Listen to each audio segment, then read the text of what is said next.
He owns everything. He owns the bubble economy. He owns the bubble in the stock market, because according to Trump, everything is now great. All the problems that he criticized as a candidate, somehow they're all gone.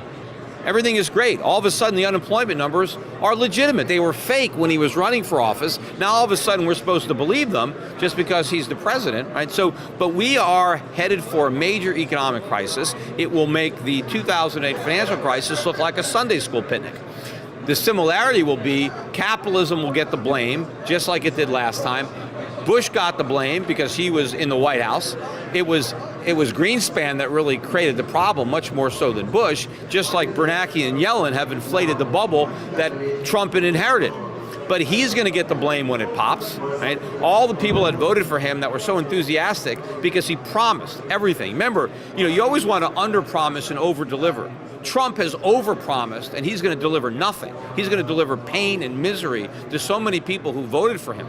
Remember the misery index that we had during Jimmy Carter? That's what's going to come back. I think that the Democrats are going to use the misery index against Trump and the Republicans in 2020, and that's going to pave the way for a real socialist like Bernie Sanders, or maybe somebody to the left of him, to win, right? And that means all those temporary tax cuts, or all those permanent tax cuts, are temporary, because they're all going to end in 2021 when the Democrats have both houses of Congress and the White House, right? They're going to jack taxes up. I mean, he is so caught up in this bubble now in the stock market. He's branded it. Might as well. The stock market has a big T on it for Trump, like one of his buildings, and the economy. And so when it comes crashing down, I mean, to me, it's just like his casinos in Atlantic City.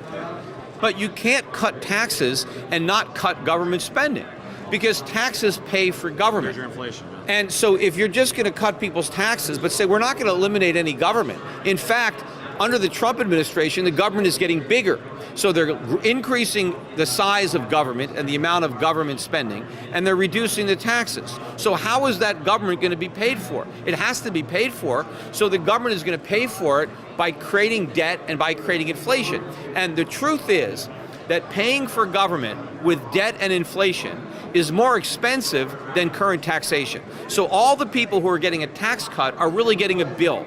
Right, we're just putting this government on a credit card. And when you put things on a credit card, you don't get it for free. It's actually more expensive, because now you have to make the interest payments. So this is not something for nothing.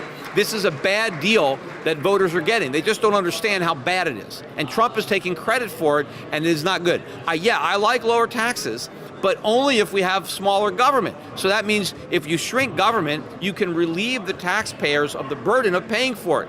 But you can't have all the government and then just cut the taxes. That's the Republicans' version of a free lunch, right? And there is no free lunch. Then Trump sends out a tweet early this morning, and he's like, oh, this is great, fantastic. We got more money for our military. Like our military didn't have enough money. Like we were really in danger. Like somebody was about to attack us because we're not spending enough money on our military. We don't have enough money on our military. Hey, bring our troops out of Afghanistan. That'll save us some money. There are a lot of things that we could do to save money in the defense budget if we need money for other parts of the defense budget. But, Donald Trump, he campaigned to drain the swamp. Well, now the swamp is deeper than ever, right? He just allowed more water to be poured into that swamp, because the swamp is the size of government, right? Government is the swamp. Draining the swamp means shrinking government. And now the swamp is deeper than ever, because these deficits that have now just been allowed are massive. Well, first of all, the myth of the economic, expansion under Trump has been highly exaggerated. I mean, first of all, since Trump's been president, we've had the slowest job growth since 2010. So the jobs are not roaring back. Wages are not exploding. Yes, you did have that 2.9% jump in year-over-year wages, but hours worked went down. So people earned a little bit more money, but they didn't work as many hours. So real income was up 2.6, but it's not real because it hasn't been adjusted for inflation. And I think prices rose by more than that. So I think real wages are actually falling. They're not rising.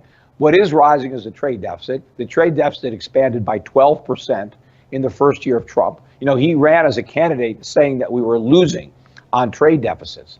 Well, now we're losing big league. We're losing even more wealth while he's president. So there is no job growth. The trade deficit is getting bigger.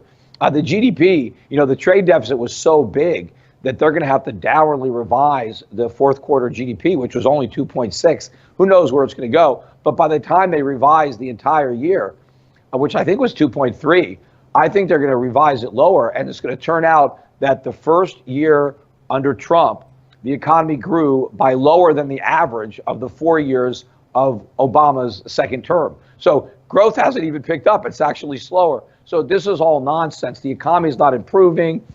Nothing is happening except we're going deeper into debt.